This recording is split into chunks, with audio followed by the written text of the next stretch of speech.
Welcome to the Explainer. Today, we're diving straight into a really fascinating document that outlines a completely new economic architecture. It's called the EdensBay Vision, and the whole goal of this blueprint is to stop wealth extraction in its tracks and actually build local prosperity. So let's just jump right in and see exactly how they propose to do it. Let's start with a pretty harsh reality that the source material identifies right out of the gate. They call it the extractive flow. Basically, the core argument here is that everyday people are generating capital locally, working, spending money in their hometowns, but that capital, it's ultimately being extracted globally. It's just leaving. Think of it kind of like a massive concrete dam. All that water, representing our consumer spending, flows down, but instead of nourishing the local valley below, it's basically caught in a giant leaky bucket. The largest volume is just siphoned off straight to billionaire owners and distant shareholders. The document argues that this totally separates profit from purpose, focusing entirely on accumulating wealth at the top while leaving our local communities completely parched. So how exactly do we dismantle this dam? Here is our roadmap for the Explainer. We'll cover the problem with extraction, introduce the EdensBay alternative, look at how your contribution works, touch on allied coin and frictionless trade, explore the circle of prosperity, and finish up with the call for leadership. First up, the problem with extraction. The blueprint highlights a really sharp contrast here. On one side, you have the extractive corporation, billionaire owners, siphoned capital, and let's face it, we're mostly just treated as monetized consumers. But on the other side is the EdensBay constellation. This proposes a radically different structure. It's an employee-owned trust where capital actually circulates inward, and you are treated as a lifetime member beneficiary. It's a profound shift away from just extracting value. Which brings us to part 2. Introducing the EdensBay alternative. Enter a foundational concept from the text, called prosperitism. The authors define this as a living economic system designed for continuity, contribution, and shared prosperity. Instead of your traditional corporation, EdensBay is built as an employee-owned, community capital trust company. They are fundamentally redesigning the engine of commerce to hold on to value rather than just sucking it out. So how do they actually protect this new engine? Well, it rests on three main pillars. First, the value is held in trust, which completely prevents predatory corporate buyouts. No hostile takeovers here.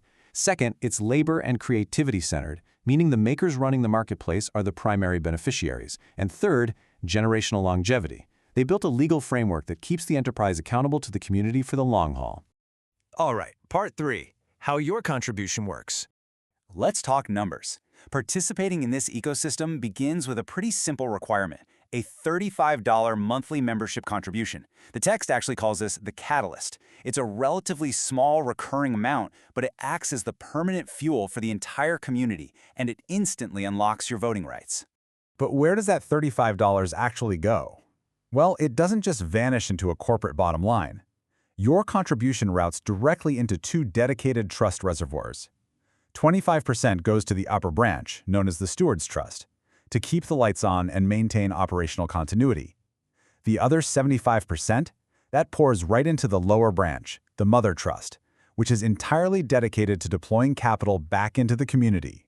Let's break that down just a bit more, because the transparency here is absolutely crucial. That Steward's Trust, its 25% is split between debt repayment, admin, and sustaining trustees, keeping the whole marketplace running debt-free. But that Mother Trust is where the community's real economic power sits. A quarter of it goes to foundational needs like land and education, and a massive 75% forms what they call an enactment pool. That is debt-free capital literally waiting to be unleashed on regenerative small businesses directed entirely by the members. Moving right along to part 4, allied coin and frictionless trade. What is super unique here is how your contribution simultaneously gives you purchasing power. The blueprint calls this the liquidity engine.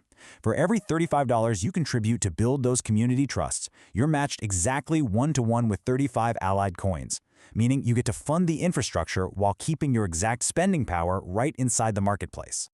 Now hold on, let me be super clear about this. And the source material makes a massive point of this too. Allied coin is not a speculative crypto asset. You aren't investing in this hoping the price goes to the moon. Instead, it's simply an internal coordination mechanism.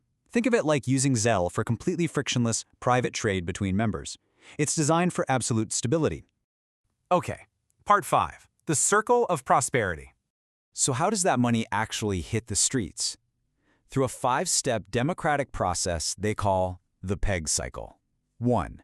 A member identifies a local need, maybe a new wellness center. 2. They propose it through the PEG software. 3. Everyone votes collectively. 4.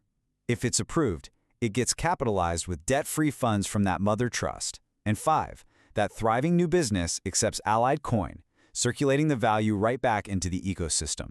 And that right there brings the whole concept full circle. The fiat comes in, splits into the trusts, powers the PEG voting cycle, funds the local shops, and circulates the Allied coin. Those extractive loops we talked about at the very beginning, finally closed. The value generated by the community is held in trust, deployed by the community, and circulated right back to the community. The entire system is built to incentivize participation, whether you're a beneficiary, basically a shopper, getting profit shares and a democratic vote, or you're a vendor, enjoying discounted commission rates and shared ownership. It's an absolute win-win. The framework aims to elevate everyone involved rather than just extracting their margins. Finally, Part 6, the call for leadership. The source document really leans heavily on this one powerful idea. This is what it means to build an economy where trust becomes infrastructure. Because, true infrastructure isn't just concrete dams holding back water. It's built on mutual trust and aligned values. To actually build that infrastructure, EdensBay states they are actively looking for 100 to 150 passionate leaders across America right now. Farmers, healers, educators, they are calling on change makers to jump on Zoom calls to really shape this project and guide a profound economic change. I'll leave you with this final, incredibly provocative thought presented by the text. As the membership grows, so does the capability to reverse harms of all kinds. The blueprint is ready, but are you ready to bring your passion and actually become the economic power plant that reimagines the future? It's a bold vision of a shared future, for sure, and it leaves us with a lot to think about regarding our own local communities.